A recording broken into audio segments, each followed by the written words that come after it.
Looking for a quick and easy keto-friendly bread recipe? Well, look no further. This keto sandwich bread recipe is not only delicious but also takes just 4 minutes to make. Yes, you heard it right, 4 minutes. Let's dive right into the ingredients. For this recipe, you will need 1 large egg, 2 tablespoons of heavy cream, 2 tablespoons of coconut flour, 2 tablespoons of olive oil, and half a teaspoon of baking powder.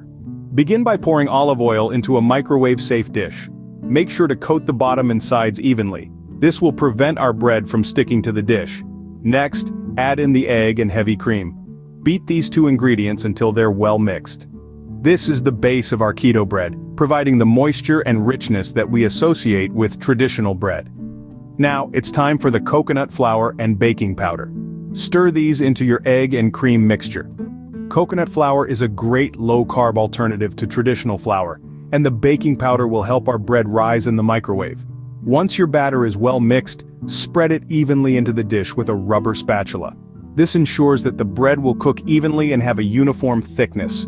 Now place your dish in the microwave, cook for 1 to 2 minutes, or until a toothpick inserted in the middle comes out clean. And there you have it.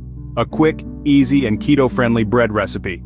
Perfect for a sandwich, toast, or just to enjoy on its own. Now let's talk nutrition.